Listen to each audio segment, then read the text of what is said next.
और संगत उनकी यादों को हृदय में लेकर अपने जीवन को और अधिक आध्यात्मिक खजाने से भरने के लिए उनके श्री चरणों में उपस्थित हुए हैं। चाहे संत बोलकर अपनी वाणी को ही पवित्र कर रहे हैं, उनकी यादों का स्मरण करते हुए। हम कौन होते हैं उनकी महिमा का गायन करने वाले? वो तो स्वयं प्रकाशक हैं,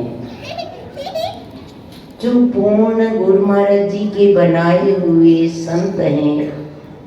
उनके जीवन चरित्र को पढ़कर उनकी महिमा का गायन करते हुए हम यदि अपनी वाणी को पवित्र कर लेते हैं, उनके आचरणों से अपने जीवन में कुछ ग्रहण कर लेते हैं, तो ये हमारा सौभाग्य है।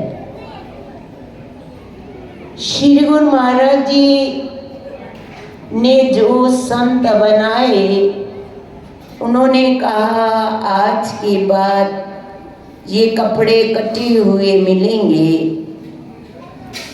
इसके जैसा काटने वाला और कोई नहीं मिलेगा।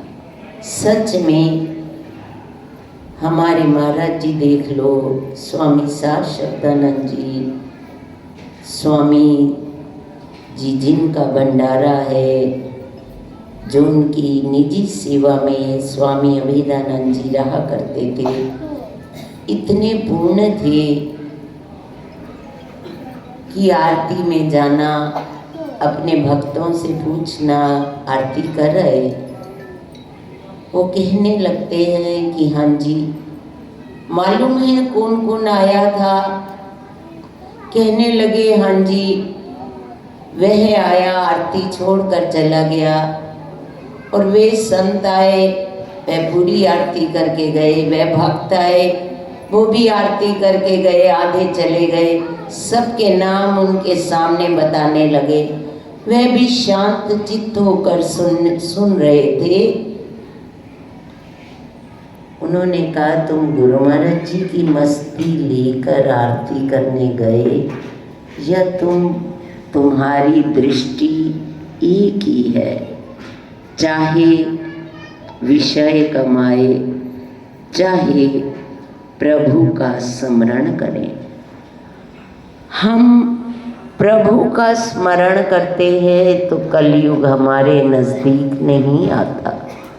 यदि हमारे हृदय में प्रभु नहीं है, हम आरती मुख से बोल रहे हैं और मन कहीं और जा रहा है, तो हमने उनकी आरती मुख से यशोगान गाया, मन ने तो इधर उधर घूमता रहा, इधर उधर सब का चिंतन करता रहा, तो गुरु महाराज जी का चिंतन कहाँ हुआ? इतने वे पहुँचे हुए गुरु महाराज जी के बनाए हुए संत थे, उनको खेल खेल में बात करते करते वे उनको तोल लिया करते थे। किसके लिए? जीव के कल्याण के लिए। आरती में गुरु महाराज जी कहते हैं, मैं जिसको देखता जाऊं उसकी समाधि लग जाए। आज भी कई पावन आत्माएं जो गुरु महाराज जी के साथ जुड़ी हुई हैं, वो आरती में निमग्न होकर उनको अपनी सुधि भी नहीं रहती। और हमें सब वस्तुओं का भान रहता है, कौन आ रहा है, कौन जा रहा है। हमने आरती की तो उनकी की। आरती में आज भी श्री गुरु महाराज जी की पूर्ण मेहर होती है। वे कहीं भी जहाँ भी उनकी स्वरूप है, चाहे घरों में है, चाहे आश्रमों में है, जितने भी संत हैं सबका ध्येय है गुरु महाराज जी की आरती हो। और जहाँ भी उनकी आरती होती है वहाँ मैं अनेक रूप धारण करके हर स्थान पर उपस्थित होते हैं। हमारी भावों में कितनी उनके प्रति श्रद्धा है, कितना हमारा स्नेह है, कितना हम अपने आप को भूल जाते हैं। तेरा दर्श पाने को जी चाहता है, खुदी के मिटाने को जी चाहता है। खुदी के जब तक खुदी नहीं मिटती, जब तक हम रहते हैं उनके दर्शन के अधिकारी नहीं है।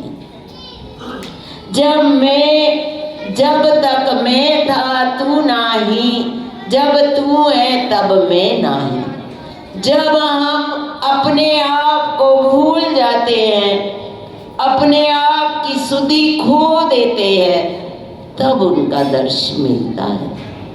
हम चाहें उनका दर्शन हमें प्राप्त हो जाए तो दर्शन पाने के लिए हमें थोड़ी देर, एक बच्चा स्कूल में भी पूरे प्रेम से उनकी बात को, टीचर की बात को बड़े ध्यान से सुनकर और पढ़कर आ जाता है, तो घर में नहीं भी पढ़ता तो भी पास हो जाता है। हम आरती में जब उनके प्रति आधा घंटा या प्रेम से करते करते 1 घंटा भी उनके निमित्त खो जाते हैं, एक एक शब्द हमारा उनके साथ जुड़ जाता है। मैं ओगनहार की बेनती सुनो गरीब निवास।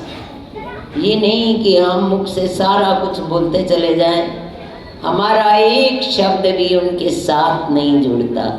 सतगुरु नाम जहाज है चढ़े सो उतरे पार। सतगुरु का नाम जहाज है। जहाज में क्या हम चढ़ते हैं, जहाज में जहाज का दरवाज़ा बंद हो जाता है, हम बैठ जाते हैं, जहाज उड़ जाता है। जो छोड़ने वाले आते हैं वो भी दूर तक खड़े रहते हैं, हमारे पास नहीं आ सकते, और जहाज की सीढ़ियाँ भी वहाँ से हटा ली जाती है। ऐसे ही हमें माध्यम मिलते हैं ये संत जो हमें छोड़ देते हैं गुरु महाराज जी के नाम के साथ जोड़कर। जब हम जुड़ जाते हैं तो उस जहाज को उड़ा ले जाते हैं स्वयं गुरु महाराज जी। हमारा ध्यान जब उनके साथ जुड़ जाता है तो स्वतः ही ये बाहर की वृत्ति अपने आप पहले हमें अभ्यास डालना पड़ता है, बंद करनी पड़ती है। जब वह बंद हो जाती है तो हमारी भीतर की सुरती जहाज की भांति 2 दिन का सफ़र होता है बॉम्बे का, यहाँ से ले लो ट्रेन में, और जहाज कितनी जल्दी ले जाता है 2 या 3 घंटे में। गति कितनी तीव्र होती है। ऐसे ही ये नाम जहाज है। इस जहाज में बैठते ही देखो, सेवा ना प्रेम के बिना नहीं होती। मैं आपको कह के भी जाऊंगी तो आपका मन नहीं लगेगा। गुरु महाराज जी की सेवा तो रिद्धि सिद्धि स्वयं कर बैठी है, हमारी केवल पूर्ति होती है। चंडीगढ़ का प्रेम है हमारे साथ। तो इसी लक्ष्य से मैंने कहा कि मुझे पूर्णमासी पे 20 सेवादार जेंट्स तुम्हारे चाहिए, 20 तो ज़रूर चाहिए। और अब ये तो गुरु महाराज जी बुलवा रहे होंगे, आप लोगों का प्रेम होगा। यदि नाम जहाज से आपका बच्चे से प्रेम है, आप उसकी दुकान खोल के देते हो, उस शादी से पूर्व मकान बना के देते हो, उसका कमरा देते हो, कहने की आवश्यकता नहीं पड़ती, आप प्रेम से करते हो। और जब प्रेम होता है ना, उसके लिए जबरदस्ती नहीं करना पड़ता, ना वो सुनाता है। मैंने तो सोचा ही नहीं था कि सत्संग में ये कह जाएंगे, और कहा है तो गुरु महाराज जी ने ना जाने कितनों को खड़ा करना होगा है। और गुरु महाराज जी चाहें तो चींटी मुझ जैसे से भी सेवा ले ले, और आप लोगों से भी ले लें। यदि प्रेम है तो ले लेंगे, वो लेने वाले हैं, हम कुछ देने वाले नहीं हैं। जैसे अभी भगत जी ने बोला, हम क्या सेवा कर सकते हैं, हमारी क्या औकात है। वास्तव में बात ठीक है, हमारी वास्तव में ही औकात नहीं है। वो जिससे प्रेरणा देंगे उससे ले लेंगे, पर पूर्णमासी पे 50, क्योंकि संख्या अधिक होती है, और हम चाहते हैं कि लाइन में बिठा के सबको प्रेम से सेवा की जाए। और सुबह 8 बजे से 4 बजे तक मेन रश होता है, उसके बाद नहीं होता है। आगे पीछे तो वहाँ पर गुरु महाराज जी चीटियों से काम लिए जा रहे हैं, सब अपने आप हुआ जा रहा है। मैं तो खुद हैरान हो रही हूँ देख